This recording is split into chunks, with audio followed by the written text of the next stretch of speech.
Hello everybody, Calamity here, and today's video is going to be all about Ganyu. I figured I'd update my guide on her since she's available right now on the limited banner, at least for a few more days, and maybe some newer players out there looking on how to build her. So in this video, we're going to cover everything you need to know, from talents, weapon recommendations, artifact setups, constellations, team setups, and of course a combat showcase at the very end. We have a lot to cover. Timestamps are down below if you want to navigate to a specific part of the guide. So let's get started. For this video, we are building Ganyu as a main DPS. Now, if you choose to build her in a melt team or a freeze team is up to you. Both are very viable. I'll definitely talk about the differences between each team when we get to the team comp section. That being said, you could build Ganyu as an off-field DPS support if you so choose, but if we start talking about too many different ways to build Ganyu, then the video itself gets too complex and there's just information overload. So let's just try to keep it nice and simple. We're building Ganyu as our main source of damage in our team. So how is Ganyu going to be our main DPS for the team? Well, you got to understand her talents before we start. So let's talk about them. The first one is the normal attack talent, and unlike other bow characters, Ganyu does have some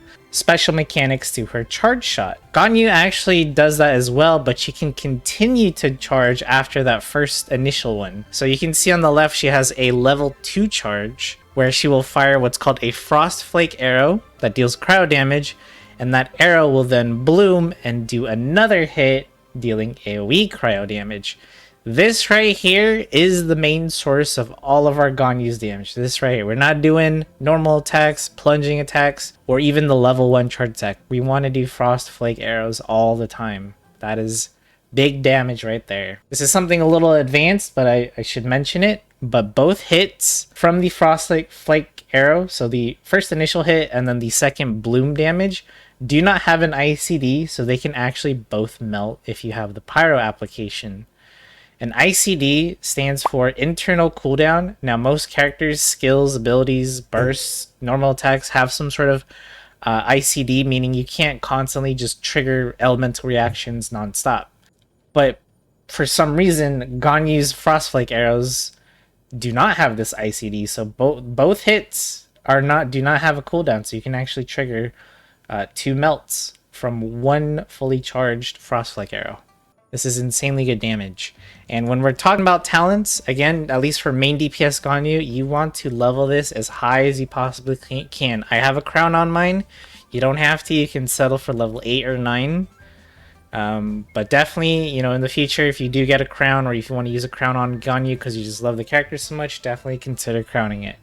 Let's take a look at the skill attributes. So once again, we're just going to ignore look at that 6-hit damage combo thing on the left. We have aim shot, charge shot level 1. Ignore all that because we're not using that part of our kit. What we do want to look at is the Frostflake arrow damage, which has 230% skill multiplier.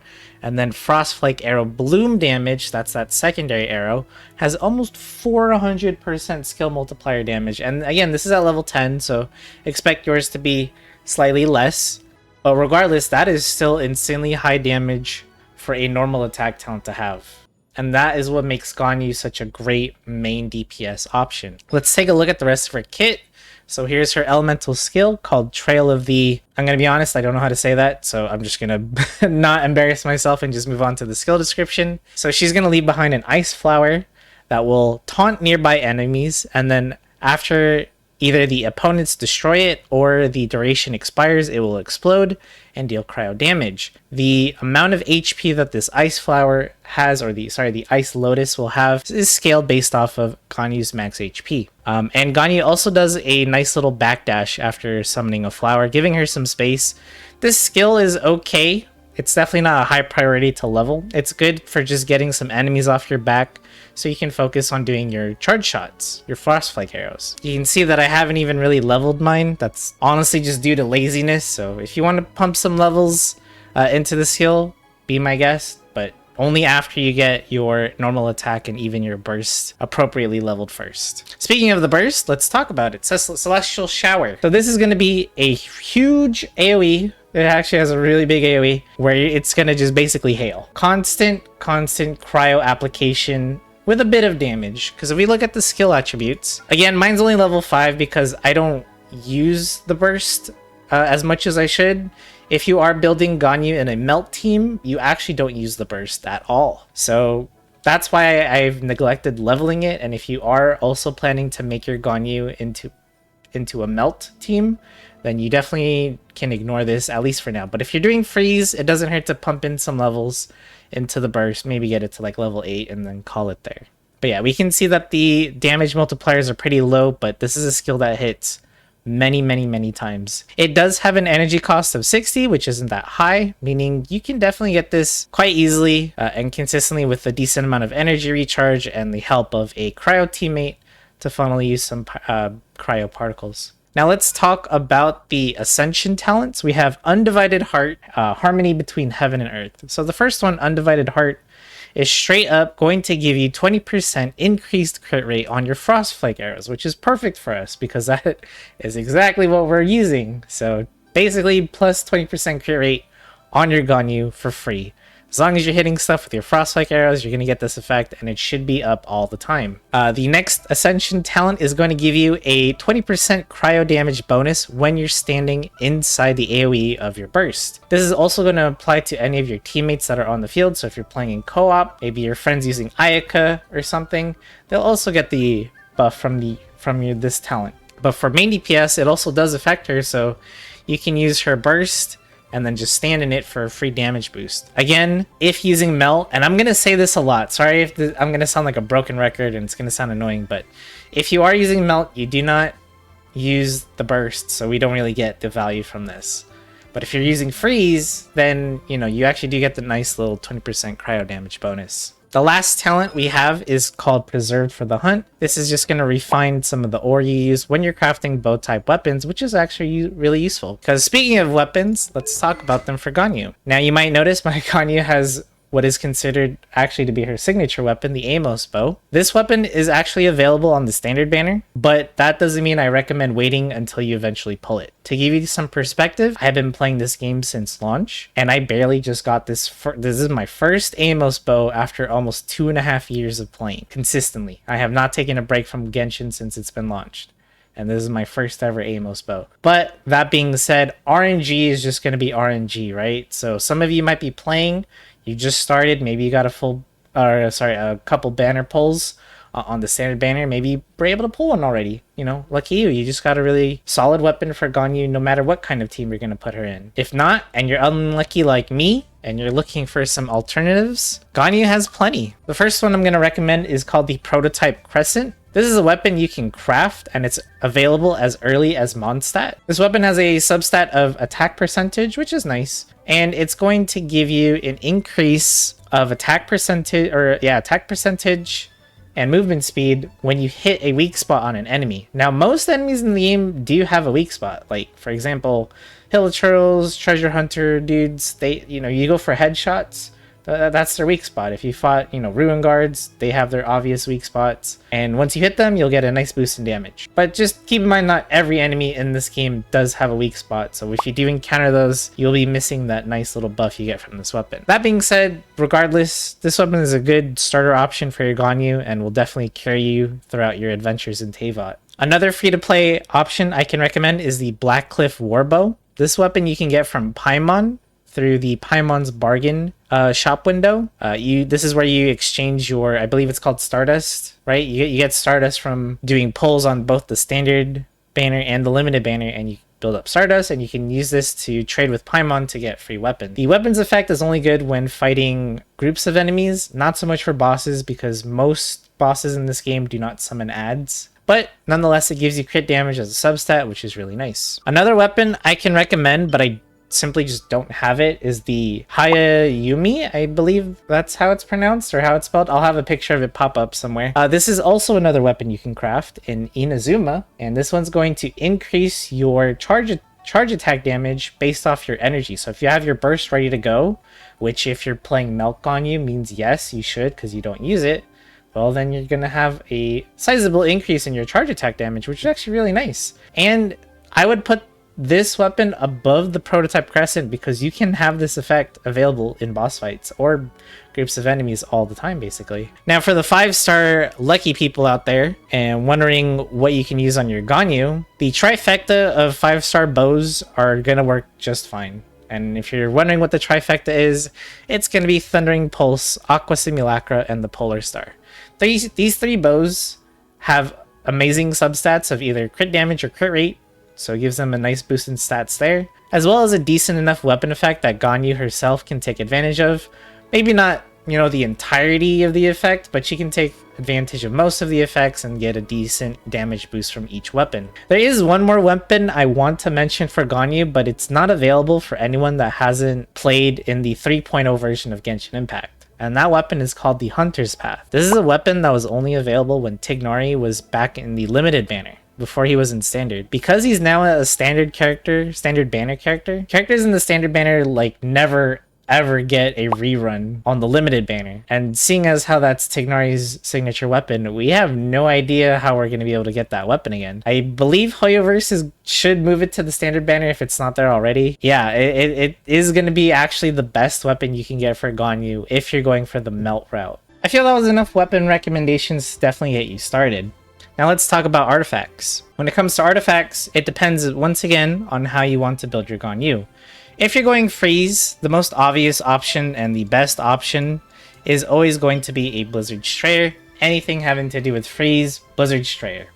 And that is because it gives you so much free crit rate and a nice little bit of cryo damage bonus to the wearer of the set. This makes it easier when building your Ganyu, especially when you need to balance that crit rate and crit damage, allowing you basically to go full crit damage on your substats. In fact, you'll probably even have way more than just the free 40% crit rate that this artifact set gives you. Don't forget, most freeze teams, you're going to have another cryo unit, so you're going to have the cryo resonance. Then you're going to have already 55% crit rate without even having any on your artifacts yet. Now for melt teams, you actually have two options that you can go for, and they both work equally well. The first one is going to be the Wanderer's Troop, which I recommend for new players since this artifact set is available to you once you start killing bosses. Doesn't matter which boss you fight, or even the weekly ones.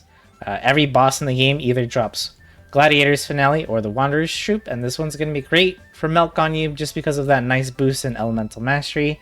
And then of course a straight up 35% increase in damage when using a bow. If you are looking for an alternative artifact set, or maybe you just farmed this one and got, way better substats, the other one that you could go for is called the Shimenawa's Reminiscence.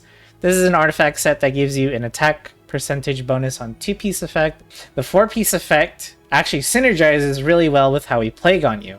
If you have more than 15 energy, you're going to actually lose it when you use your elemental skill. And this is basically no downside because once again, we're not using our burst.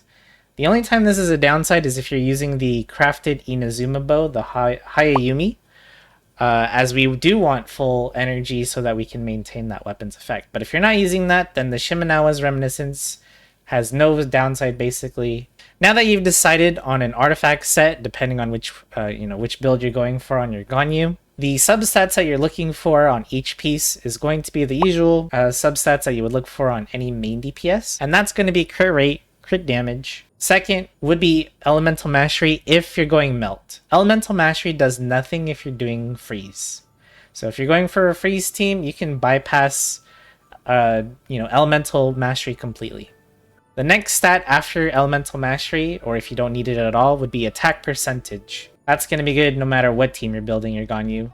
And finally, Flat Attack. Energy Recharge is a stat that your Ganyu definitely doesn't need, especially if going Melt. If you're going Freeze team, even then, you don't need to go ham on Energy Recharge. Now let's talk about main stats for your artifacts. For the Sands, Attack Percentage is a good option. If you are going Melt, you can opt in to go for an Elemental Mastery main stat Sands. For the Goblet, we're going to want Cryo Damage Bonus, of course. This is going to just straight up increase our damage. If you cannot get a good Cryo Damage Bonus Goblet early on, you can just opt in for a simple attack percentage one until you do get Cryo Damage Bonus. For the Circlet, normally I usually say crit rate or crit damage depending on what you need more. But again, as we mentioned, if you're going for like a Freeze team, chances are your crit rates are covered or can be covered thanks to the free crit rate you get from Ganyu's Ascension talent, Cryo Resonance, and Blizzard Strayer. That's plenty crit rate right there. That's basically going to cover it up for artifacts. Let's now move on to Constellations. So Ganyu's Constellations, for the most part, just like every other character, just give her more damage. However, she has a really insane combo that's definitely going to be in whale territory. So let's talk about it. So C1 is going to straight up decrease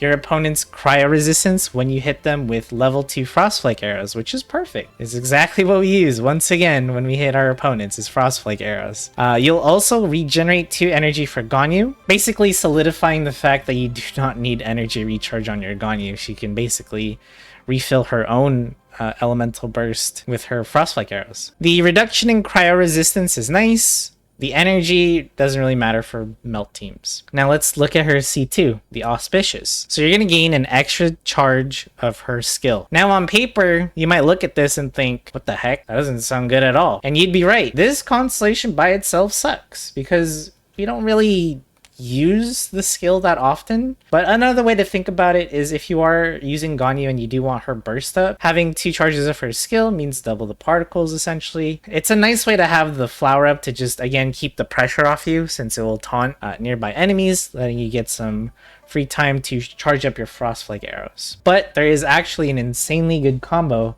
that we can do with our Ganyu later on if we continue to get constellations for her. So C3 and C5 are going to increase burst and skill respectively. This doesn't really matter again for main DPS Ganyu, especially on melt teams. It's a nice little bit of boost damage here and there, but if you are doing off-field Ganyu DPS, then these are actually pretty nice. But yeah, building our Ganyu like that is outside the scope of this video. C4 is going to make it so that enemies take basically up to 25% increased damage from standing in your celestial shower or your burst. A good way to ensure that your enemies take the maximum amount of damage is to first use your burst, then use your skill that's into the center of the burst so that it constantly taunts nearby enemies, keeping them in the AoE of your burst. It's a nice bit of damage here, but you do have to ramp it up, as it only starts at 5% initially, and then they gain 5% increased damage taken every 3 seconds. So you won't be able to get the full effect of this until towards the end of your burst. C6 is what makes C2 all of a sudden a god tier constellation. C6 makes it so that when you use your skill, the next time you do a Frostflake arrow shot, you do not need to charge. Yeah, that's insane. So what you could do, and this is something I can't showcase because I don't have C6 Ganyu, as you can see, and neither do any of my friends' accounts, so I'm afraid I can't showcase this, but you would do your skill and you can instantly do a charge shot, and then you would do your skill again and do another instantly charged shot. This is going to be a huge amount of damage. Assuming you have this constellation, it wouldn't be crazy, you know, once you apply all these extra buffs, to see your Ganyu do something like 150k with each charge shot. Basically, your Ganyu can do 500,000 damage in the span of like 5 seconds, because you do skill, shot, and that, again, you don't have to charge it, so it's really, really fast. Again, this is definitely whale territory stuff, so players like you and me probably won't see it or ever get to use it unless you only save your Primo Gems for Ganyu when she comes back into the limited banner. Alright, let's talk about team comps for Ganyu. Once again, ignore the bottom left team name. That doesn't apply here, obviously, and I ran out of team slots. Going back to team comps, this is what your standard melt team is going to look like with Ganyu, and it pains me to say this, but there isn't a lot of room for replacements. There's some, but not too much. So we have Bennett here to be our healer of the team, as well as to provide a huge damage boost to Ganyu and apply Pyro through his burst. He's also a really good battery for your Zhongling to have her burst up consistently. Speaking of whom, Zhongling is in this team because she's one of the best off-field Pyro applicators in the game and continues to still be one. The downside to Zhongling is that her Pyronado just doesn't have quite the range, so you have to be up close and personal to your enemies to apply the Pyronado damage. And that's where a shielder comes in, and in this case it's going to be Zhongli. Zhongli makes it so that you can safely, fully charge your Ganyu's Frostflake arrows without worrying about getting stunned or interrupted, and you'll be able to proc those melts. Now, the only character that we could change out of here is most likely Zhongli, just because, again, there's so many shielders in the game. If you wanted to, you could use someone like Layla or Toma if built for shielding. The problem with using Layla though is that she does do some off-field cryo applications, so you need to be careful that Layla isn't stealing your melts, which can happen, and that's going to be a big loss in damage. Toma's another good option. As I mentioned before, Baiju could also work here. We're just using him here because we just need the shield, because we have to be really close with Ganyu, and that's not something we like doing without a shield. Otherwise we're gonna get really, like, it's gonna be annoying trying to charge your shots in front of attacking enemies. But with that being said, once you have your team set up, this comp ends up doing the most damage, and that is because Melt has such a high damage multiplier. It has the highest damage multiplier out of any elemental reaction in the game. This team comp excels at taking on bosses simply because the freeze team variant, you can't really freeze bosses in this game, so the whole gimmick of your freeze team doesn't work. So you can opt in to do Melt, which does much more damage. Now, speaking of freeze teams, this is what a basic freeze comp would look like. We have Diona here as our healer and shielder.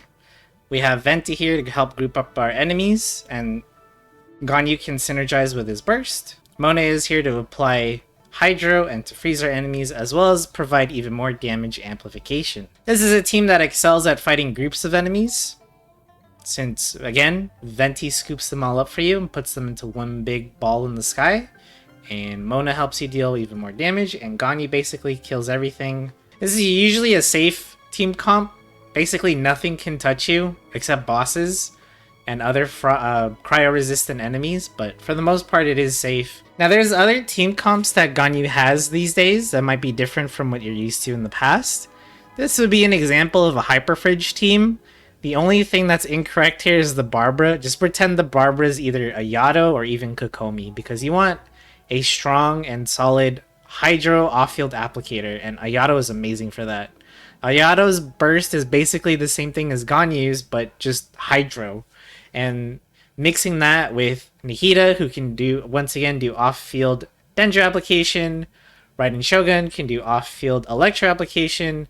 You're going to have Hyper Bloom damage with the safetiness of being able to freeze your enemies. Because so much Hydro is being applied, and Ganyu doesn't mess with the whole Hyper Bloom reaction, since Cryo has no interaction with Dendro.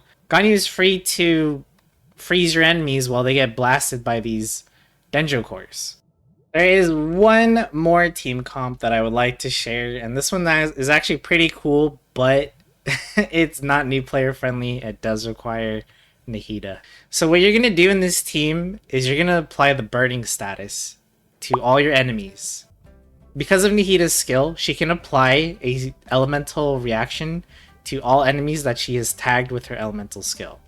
So what you do is mix Dendro with Pyro, you get burning, right? Even though burning itself is an elemental reaction, it still applies Pyro to your enemies. So what you can do with this is you can have Ganyu melt off the Pyro, or sorry, off the burning enemies. So you can do burning and then melt the burning. So this is kind of a unique team comp that Ganyu is able to do, or to work with when it comes to Nihida. Very, very, very strong team comp. So it's up to you how you want to build it, but this is something you could do, is a burning melt team comp with Nihida. I just thought I'd point it out there if you want to try it out. It's a really cool team. I recommend it, and that wasn't meant to be a pun. Alright, we're going to do our melt team on the on this boss here, since I did say it is better for bosses. So first we're going to get Zhongli's shield, then we're going to do Bennett, then Zhongling's ult. Again, we don't use Ganyu's burst. Even though it gives us a nice buff, we do not want to use the burst. Let me remember to break those. Ganyu's actually really good at destroying electro shields, so there you go. You can see the pretty big damage numbers now that he's not having that high defense. He has high defense when he's at the initial part of the fight. With this again.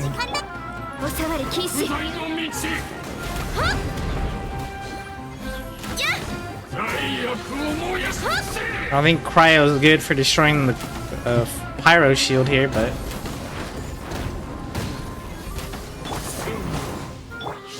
Let me get that shield back, get the Pyro Needle out. Okay, so he has a Hydro shield here. You can basically ignore whatever he's doing thanks to Zhongli's shield. Break it again. So we're melting off of the Pyro Needle. And I hope you were able to see that it was double melting. I don't know if it shows the text twice, because honestly there's a lot happening in that fight, but you basically get to melt twice, as I mentioned before. So that's why doing melt Ganyu is such big damage. And that second melt, the bloom arrow from Ganyu's shot, does way more damage. Remember, we saw the skill multipliers at the beginning of the video, and we saw that the second bloom arrow, that's this one right here. So not this arrow, but that one, the second one that shoots, the AoE arrow, that has way more, sorry I hit my mic, that does way more damage than the first arrow. So you'll see double melt, but that second melt should do much more damage than the first one. Alright, we're gonna go into my favorite domain to showcase freeze Ganyu teams. And we're gonna go ahead and use the Venti Burst into Mona Burst. Now, since we are doing freeze, we actually do want to use Ganyu's Burst to get, well, to keep the freeze going and to get a nice damage boost. I'm not actually freezing anything because I don't have my Mona's elemental skill out, so let me... Whoops! I did not mean to do that, but we'll just go with it.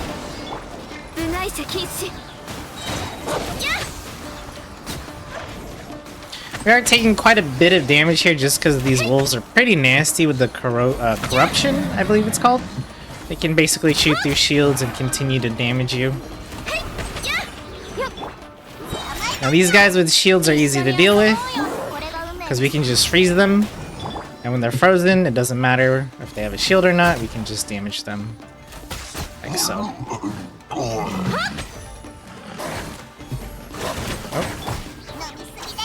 You can use Venti's Burst again. Follow that up with Ganyu's. And we are about halfway done.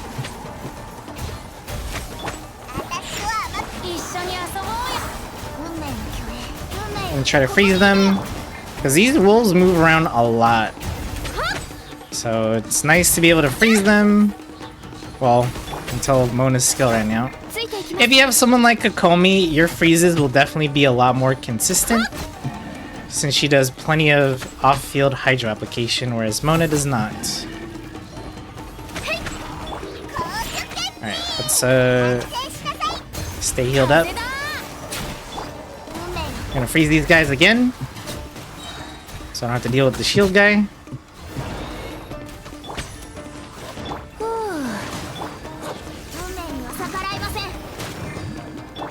Oh, it wouldn't let me switch there. The cooldown. There we go. Oops.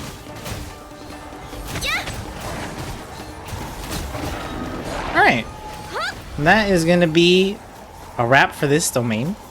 I know I said that this team comp was safe, yet you're looking at my team with like 2 of them almost dead here. And that is mainly because of the wolves being able to bypass shields once again. So yeah, the freeze team definitely better for handling crowds of enemies, especially ones that move a lot, like these wolves. It's much easier to freeze them. And then we try to go for headshots when we can, just to do a bit more extra damage with Ganyu's Frostflake arrows. Venti's here again to help us with grouping up enemies and to apply the Viridis and Veneer effect, so that reduces enemies' resistances. In this case, it's Cryo. Mona's here to apply Hydro. She's actually not the best at it because this skill doesn't last that long compared to Kokomi's Jellyfish, but she does help with damage amplification with her burst. At a time during this game's lifespan, she was definitely considered to be the strongest character in the game. And while that time has passed, while, you know, we could debate all day long who you guys think is the strongest character in the game currently, but Ganyu is no longer the queen of that throne. I think we can agree on that at least. But that doesn't mean she's bad. She is still a very strong character. It's just that she's gonna have to work a bit harder, or I should say a lot harder, than say a more popular team like a very popular Bloom team, Hyper Bloom team, things like that.